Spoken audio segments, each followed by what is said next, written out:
건강 골든타임, 건강업, 울산업. 안녕하세요, 박성은입니다.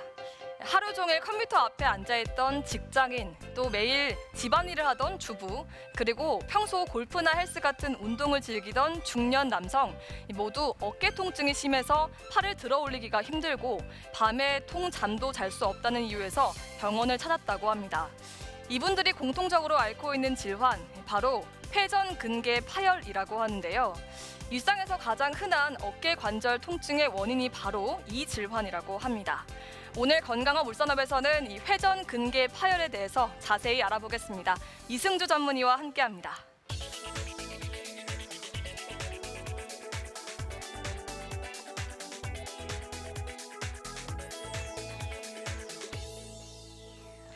네, 선생님, 앞서 말씀드린 이 세 가지 사례에서 나타난 질환, 바로 회전근개 파열에 대해서 자세하게 알아보기 전에 먼저 이 회전근개란 무엇인지부터 알아야 할 것 같은데요.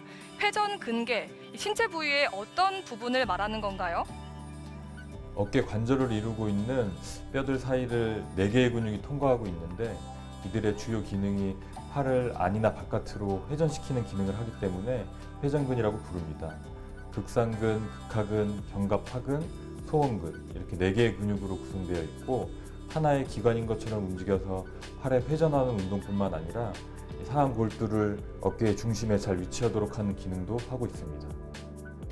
네, 그러면 이 회전근개 파열이란 어깨와 팔을 연결하는 부분에 파열이 생긴 질환이라고 생각하면 될 것 같은데요. 그렇다면 이 회전근개로 병원을 찾는 환자는 어느 정도 되고 또 이렇게 파열이 생기는 원인은 무엇인가요? 건강보험 심사평가원에 따르면 회전근개 파열 환자는 2015년 약 59만 명에서 2019년 약 82만 명으로 5년 동안 무려 40%가 증가했습니다. 주로 50대 이상 중장년층에서 많이 발생하지만 최근에는 30, 40대에서도 골프, 웨이트 트레이닝, 테니스 등을 즐기면서 유병률이 증가하는 추세입니다. 이러한 파열은 노화로 인한 퇴행성 변화, 혈액순환의 저하, 과도한 사용, 외부 충격 등에 의해서 발생할 수 있습니다. 아, 그렇군요.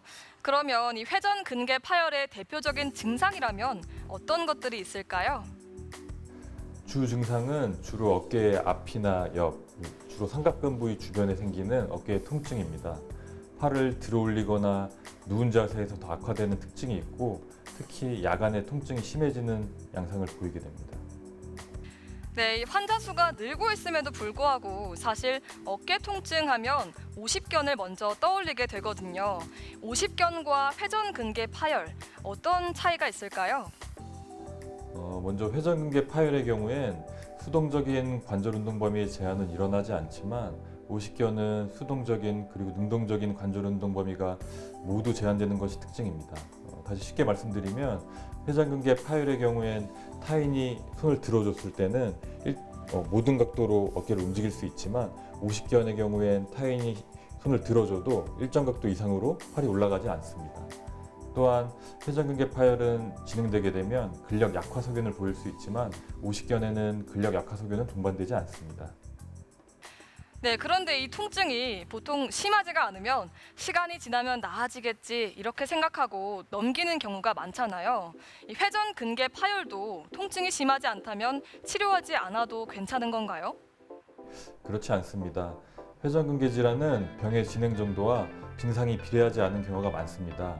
경미한 부분 파열의 경우에도 심각한 통증을 유발할 수 있고 반대로 전체 파열인 경우에 증상이 심하지 않은 경우도 있기 때문에 증상만으로 병의 경중을 판단하다가는 치료 시기를 놓칠 수 있습니다. 파열의 위치와 정도에 따라서 치료 방법도 조금씩 달라진다고 들었습니다. 어떤 차이점이 있을까요? 힘줄의 파열이 부분적으로 있는 경우에는 약물이나 주사 또는 어깨 주위 근력을 강화해주는 운동치료 등의 비수술적 치료를 먼저 시행하게 됩니다. 하지만 이러한 비수술적 치료를 6개월 이상 시행했음에도 증상이 호전이 없거나 아니면 힘줄의 전체 두께가 파열된 전층 파열의 경우에는 수술적 치료가 필요합니다. 수술은 파열된 힘줄을 봉합하는 것을 기본으로 해서 현재는 관절경을 이용한 봉합술이 널리 사용되고 있습니다. 네, 이 질환이 극심한 어깨 통증을 유발하는 만큼 완치를 기대하시는 분들도 많을 텐데요. 어떤가요? 완치가 가능할까요? 네, 조기에 일찍 진단해서 치료하면 충분히 완치가 가능한 질환입니다. 하지만 방치하게 되면 파열 부위가 점점 커지고 만성화돼서 주변 근육의 위축을 비롯해서 관절 운동 범위에 제한도 생기게 되고 경관절 근력 약화가 발생해서 수술해도 완치가 힘들 수 있기 때문에 조기에 진단이 가장 중요한 질환 중에 하나입니다. 네, 말씀 잘 들었습니다. 어깨 통증을 과격한 운동으로 인한 근육통 혹은 노화 정도로 여기고 방치하는 경우가 많은데요. 이 어깨 통증이 반복적으로 발생한다면 방치하지 마시고 적절한 치료를 받는 것이 큰 수술을 막는 방법이라고 얘기합니다. 물론 관절 건강을 위해서 스트레칭을 자주 해주시고 또 부드럽게 풀어주는 것도 역시 중요하겠죠. 자, 그러면 오늘도 건강한 하루 보내시고요. 요가 동작 함께 하시면서 저는 여기서 인사드리겠습니다. 고맙습니다. 오늘 저와 함께 배워보실 자세는 허벅지 근력을 강화시켜서 무릎 관절도 함께 강화시켜주는 자세입니다. 자, 다리는 골반 넓이로 벌려 11자, 양손은 허리를 가볍게 잡아주세요. 자, 호흡을 마시며 척추를 길게 늘리고 내쉴 때 양무릎을 가볍게 구부립니다. 마시는 호흡에 무릎 폈다가 내쉬며 조금 더 부드럽게 앉는 느낌으로 무릎을 굽혀주세요. 자, 이때는 양쪽 무릎이 발끝보다 앞으로 튀어나가지 않도록 체중을 살짝 뒤쪽으로 보내줍니다. 천천히 자세 5번 반복하셨다가 굽힌 상태에서 양팔을 머리 위로 올려 손바닥 마주보고 그대로 고개 들어 시선, 손 사이 천장을 바라봅니다. 호흡을 5번 반복하셨다가 마시는 호흡에 제자리로 돌아와 주세요. 자, 이때 어깨가 불편하신 분들은 만세 대신에 앞으로 나란히 하셔도 좋고요.